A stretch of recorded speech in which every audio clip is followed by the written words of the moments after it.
Hey everyone, Marvel DC Extinction Wrestlers here, and today we have a Caiman versus a Gharial. Yeah. As a kid, I remember always thinking, because of the famous alligator versus crocodile, I was like, and I learned about Caimans and Gharials, I was like, what about a Caiman versus a Gharial? That'd be interesting.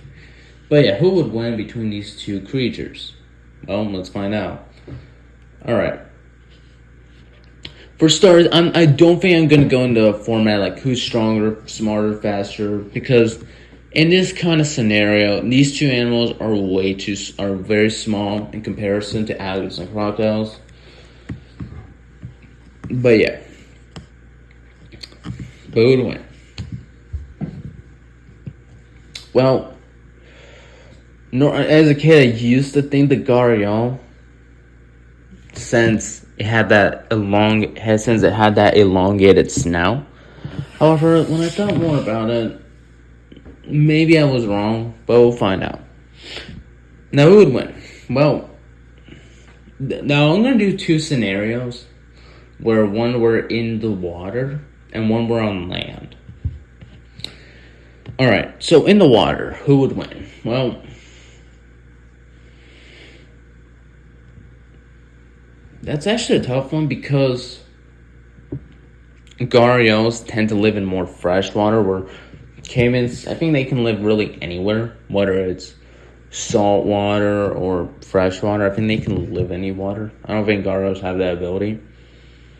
From at least the best of my knowledge. Maybe Gharials can do that. I don't know. I have to say in the water, I don't know, because on one hand, you could say the Caiman can win instantly because that's that more robust snout, but it's not an alligator. It's not that tough, and I bet plus, Caimans have lost to jaguars. So, automatically, I can't say that Caiman has a strong bite force. I mean, it's probably stronger than Gharial, but at the same time, I don't think that's going to be the case. Whereas Gharials have that more are faster and can bite you faster. So in the water, I instantly have to go with the Gharial since it has a longer snout. And while it's not that tough, I bet that it can do some of the things that the Caiman can't. So that was on water. On water, I think the Gharial wins probably 10 out of 10 all the time. Now, what if these animals fall on land? That's a lot tougher.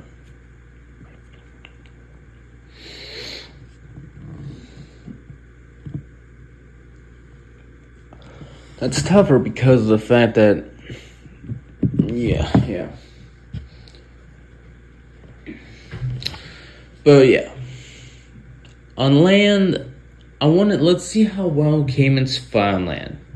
Well, most crocodilians, alligators and crocodiles, tend to lose a lot of fights on land because they're not that fast, they're not that tough, and really any animal can really get the edge over them. This happens multiple times. It's happened with lions, tigers, and bears. Alligators and crocodiles tend to lose more fights on the water and land because of the fact they're not that powerful. So on land, I think the Caiman and Gharial will probably have a disadvantage, but at the same time, I think I have to go to Gharial in this case because while on one hand you could argue that the Caiman can win, you gotta look at his track record when it fights to find creatures on land, and the only creature they fight is jaguars. I'm sure Gharials fight other creatures, but not nearly as much. Plus, not to mention the elongated snout, which while it may have a weaker bite force, I do think in consideration, Caimans, they can't. It's not like even the Caiman's bite force is that much more powerful. So overall, on land and water, the Caiman wins, and I'm almost confident they're going to win all no time. Caimans, as powerful as they are, I think when it comes to power scaling, they're like bottom of the barrel when it comes to the crocodilians. I think normally it's a tie between alligators and crocodiles, then the Gharial, then the Caiman. Well, that's all the time I have for today. Like, share, and subscribe, and I'll see you all next time. Goodbye.